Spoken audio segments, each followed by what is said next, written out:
with the uncertainty of when you may next get another game to go and officiate, how is there any tips that you'd share with the community game that may be relevant in future to sort of the off season and that period of not having a game to officiate? Is there any bits of advice or tips that you would share around that mental resilience to keep up that motivation for keeping fit?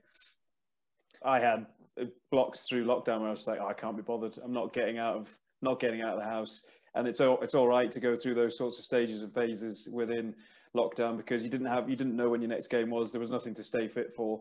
But for whoever's coming back out in the community game as a referee, the guys who do those sorts of games, they'll do sort of 70 games a season. So have that bit of a break and a bit of a rest. Don't beat yourself up if you've done it and you've not trained for 6 weeks of the lockdown period. It's not a big deal. You'll be able to get yourself back out there, but just start slowly. Don't think that you're back to where you were immediately, and try and run for 5k on the first run. Just, you've got to build yourself and progress yourself back into it, because if you have that spike in loading, which Al's forever telling me about, when I used to get injuries, when I used to spike my my training loads, if you spike that loading, you are going to open yourself up to an injury on that front. But in terms of your question, Reese, for the guys getting back out there, as I sort of partially mentioned, was just, for me, it was the most difficult thing was actually the physical side was fine when I got myself into the mindset of, right, I need to get running, I need to get back fit again. In terms of the mental side of getting back into refereeing and actually having to make decisions, something that you've not done for a year, it does take time. And what I would say to any of the match officials who are coming back into it after lockdown, if you have a club, which most of us do, local to you, reach out to them, say, look, I'm a referee, I'm coming back into things, I'd love to do a few practice games, come down to some training sessions, come and officiate some of your contact sessions if you want. They'll bite your hand off, because there's been a load of regulation changes and law changes which have come in during lockdown in the professional game, which will filter down into the community game. So if you can build yourself back up in that way and go to a few training sessions at your local club, one, it gets you involved with a load of other people who you may not have seen for quite a while or may never have met, and gets you involved with one of the local clubs, but also gives you the opportunity to see rugby actually happening in front of you, rather than walking out onto the pitch and blowing the whistle and going, oh, sugar, I've not done this for 12, 13 months, and then going, all right, well, I've got to make 5 decisions at the first breakdown. I can't remember which way I put my arm up and this, that and the other, because I've made that mistake in 3 or 4 rounds into the Premiership. I've made that mistake and put my arm the wrong way. So it takes a bit of time to get used to it. I think also, like, we got to remember that also the players haven't been out there as well. So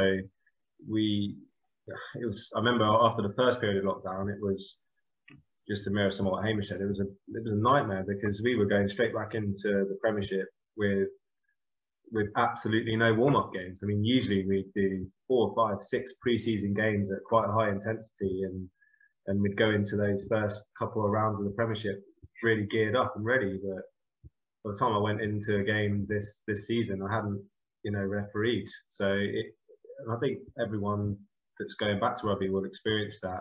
The one thing I'd say, from the top, whether it's the top or the bottom level, the players are in a similar boat. They haven't been out there and had those that match fitness, that match intensity. So and I think, I certainly acknowledged that within myself when I went into that first brief with the players, just to say, look guys, we've all not done it for a while, so let's give each other a bit of a break out there if we're not getting things right. So yeah, I mean, I think it's like Hamish said, it's really important to try and get as much experience as you can going into that first game, but also don't beat yourself up if you're a little bit rusty, because don't worry, the players will be too. I think the only thing I would add is something is better than nothing. So if I manage to do 10 air squats in a day, I've done something. And I think that's just an attitude to have, is no matter how small you do it, or I'm going to do an extra 50 steps. When I walk around the house, I'm going to take the long way around to the kitchen before I get my cup of tea and a biscuit. I'll go in the garden before I do something else, or I'll take the long walk to the shops instead of the short walk. Any little bit extra that you can do in the current climate is better than nothing. And as Adam said there, the players will give you a challenge because they've got the same as we have. So just be friendly with them and be kind to yourself and be kind to them, because we'll all get frustrated. Great stuff. Any other thoughts from anybody on the kind of return to rugby lockdown, how you've coped mentally? How do we feel?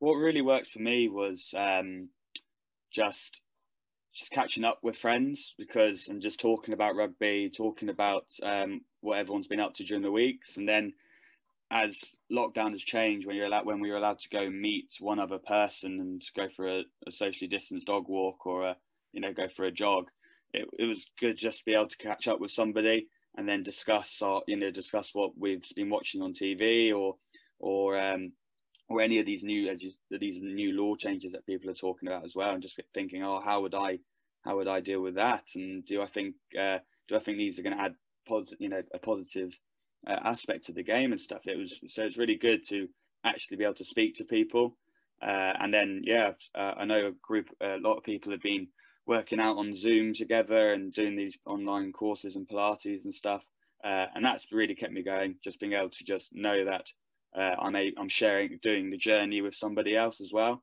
So that's what I found for myself.